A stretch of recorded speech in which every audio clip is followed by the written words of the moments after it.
Assalamu alaikum students. In today's video we are going to talk about the tuple.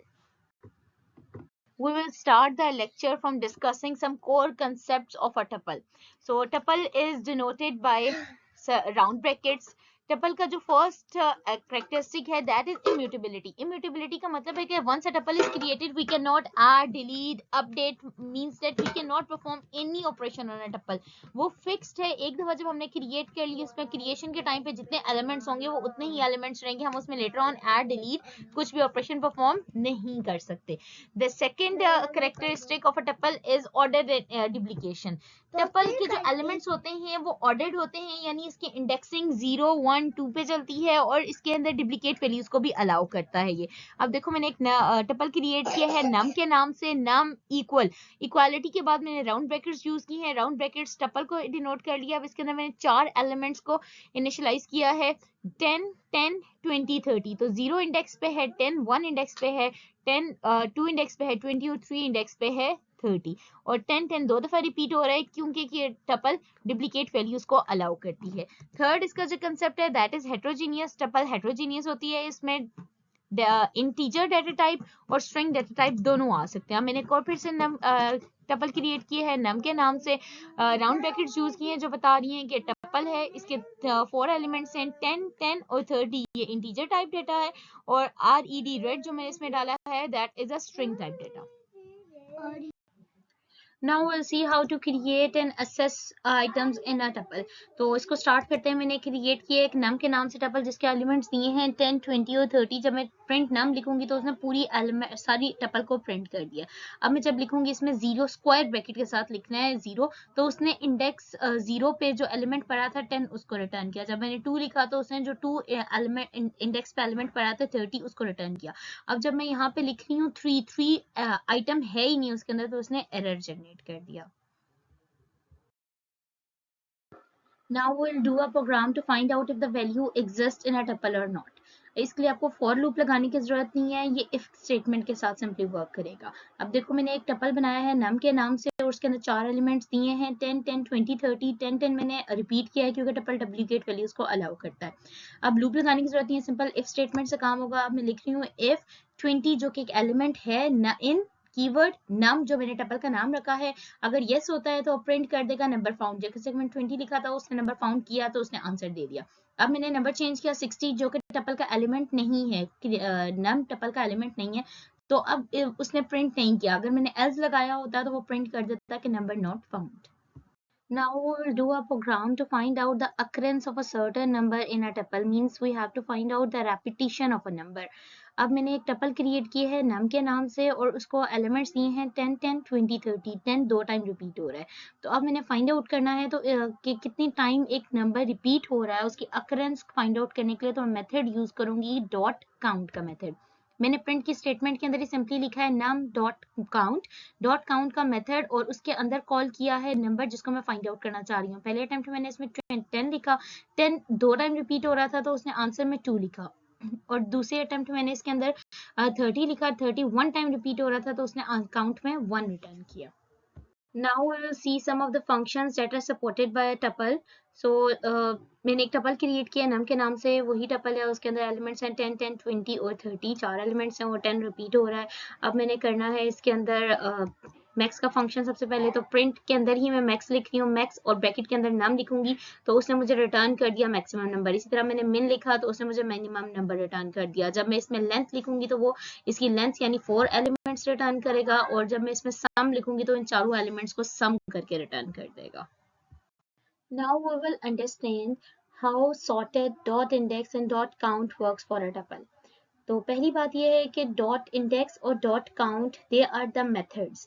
Means कि हम पहले लिखेंगे tuple name dot index, फिर वो value देंगे जिसको हमने इंडेक्स फाइंड आउट करना है. फॉर द काउंट हम यूज करेंगे tuple name dot count, then in the bracket we will write the value जिसकी हमने अकरेंस फाइंड आउट करनी है. बट फॉर द सॉर्टेड का इज अ फंक्शन, तो पहले हम लिखेंगे सॉर्टेड और ब्रैकेट के अंदर हम नाम लिखेंगे अपने टपल का. अब इसको इस कोड को स्टार्ट करते हैं. इसके सबसे पहले मैं कर रही हूँ इंडेक्स का कोड, तो मैं प्रिंट के अंदर ही लिख रही हूँ प्रिंट नम डॉट इंडेक्स। अब जो वैल्यू दे रही हूँ 10, अब जो 10 है वो मेरे पास 2 टाइम रिपीट हो रही है, तो इसने रिटर्न उसका इंडेक्स कर दिया 1। अब आप देखो वो हाईलाइट भी हो रहा है कि 1 पोजीशन पे। जब मैंने इसको 30 लिखा, 30 2 दफा रिपीट हो रहा था, येट उसने मुझे उसकी जो फर्स्ट अकरेंस थी 0 वो इसने रिटर्न कर दी। ठीक है, अब मैं इसको चेंज कर रही हूँ काउंट के अंदर, वही लिखूंगी प्रिंट नम डॉट काउंट। अब 30 को जब मैंने किया तो रन किया तो उसने मुझे 2 रिटर्न किया because it was repeating 2 time. अब मैंने 40 लिखा तो इसने मुझे रिटर्न किया 1 because 40 was only repeating once in the code. Okay, अब हम चेंज करते हैं इस कोड को सॉर्टेड के लिए। तो सॉर्टेड के लिए मैंने दोबारा से लिख रही हूँ प्रिंट सॉर्टेड चेंज होगा सिर्फ इसके अंदर सॉर्टेड और ब्रैकेट के अंदर अपने टपल का नाम लिखना है, दैट इज नम। अब ये चीज आपने माइंड में रखनी है कि tuple once created we can not add और delete any value in it. So अब इसने सॉर्ट करके तो रख दी 10, अरेंज कर दिया 10 30 30 40, लेकिन ओरिजिनल टपल चेंज नहीं हुई है। इसने एक्चुअली टपल को एक लिस्ट में चेंज किया और वो लिस्ट आपको प्रिंट करके दी है। अब देखो जो पहली आउटपुट आ रही है वो स्क्वायर ब्रैकेट्स के अंदर है जो कि रिप्रेजेंट करिए that it is a list, और जो दूसरी आउटपुट आ रही है जहां पे मैंने एक्चुअल में प्रिंट नम किया है वो उसने दोबारा से टपल को राउंड ब्रैकेट में रिप्रेजेंट किया है कि टपल चेंज नहीं हो रही। Now we'll see how to create a user generated tuple.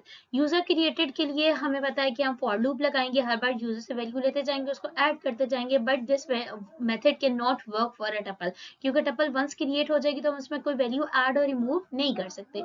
तो इसके लिए हमें जो काम करना पड़ेगा दैट विल बी कि पहले हम जनरेट करेंगे एक लिस्ट को और उस लिस्ट को चेंज करेंगे टपल के अंदर। तो अब इसका कोड स्टार्ट करते हैं। मैं एक लिस्ट क्रिएट कर रही हूँ नम लिस्ट के नाम से, पहले उसको मैंने एम्प्टी ब्रैकेट से इनिशियलाइज कर दिया, फॉर लूप लगाऊंगी, एनो का एक वेरिएबल क्रिएट करूंगी, आप कोई भी वेरिएबल क्रिएट कर सकते हो, इनका कीवर्ड यूज करूंगी और रेंज लगाई है 3 यानी 0 1 2, ये 3 टाइम रन करेगा। अब मैंने वैल्यू के नाम से एक वेरिएबल बनाया है, इंट का फंक्शन यूज किया है कि जो भी यूजर इनपुट में एंटर करेगा डाटा वो इंट का फंक्शन उसको इंटीजर में चेंज कर देगा। आप इंट भी यूज कर सकते हो और ईवैल भी यूज कर सकते हो। अब मैंने सिंपली इस वैल्यू को अपेंड करा देना है नम के अंदर। तो अपेंड एक फंक्शन है तो वो डॉट अपेंड एक मेथड है वो डॉट के साथ जाएगा। पहले हम लिस्ट का नाम लिखेंगे नम लिस्ट डॉट अपेंड वैल्यू, तो वो अपेंड कर देगा। ये इसी तरह कोड 3 बार रन करेगा। लूप से बाहर निकल के मैंने प्रिंट किया है नम लिस्ट को। अब मैं इस कोड को रन कर रही हूँ तो देखो इसने एक लिस्ट क्रिएट कर दी है, 3 नंबर्स दिए यूजर से और एक लिस्ट क्रिएट कर दी स्क्वायर ब्रैकेट के अंदर है। अब मैं इस लिस्ट को चेंज करूंगी टपल के अंदर। अब देखो मैंने जब इसका नाम रखा ना TUPLA टपल, तो ये एक कीवर्ड जनरेट हो गया। टपल इज अ कीवर्ड, वो आप इसको टपल नहीं रख सकते हो, शेडो का प्रॉब्लम क्रिएट कर देगा, इसलिए मैंने इसका नाम रखा है टपल 1 और इक्वल्स, ये एक मैंने टपल अपने का नाम रखा है टपल, और टपल इक्वल इक्वालिटी के बाद टपल का कीवर्ड यूज किया और उसके ब्रैकेट के अंदर मैंने अपनी लिस्ट का नाम लिखा है। और अब ये क्या करेगा, जो मेरी लिस्ट थी उसको टपल में चेंज कर देगा। इसके बाहर आके मैंने प्रिंट लिखा और प्रिंट के अंदर टपल 1 को प्रिंट किया। आप देखो पहले ऊपर मेरी लिस्ट प्रिंट हो रही है और नीचे जो है राउंड ब्रैकेट के अंदर टपल 1 प्रिंट हो रही है। तो आप डायरेक्टली टपल को नहीं ऐसे यूजर क्रिएटेड कर सकते, लिस्ट बनाएंगे और उसको टपल में चेंज कर देंगे।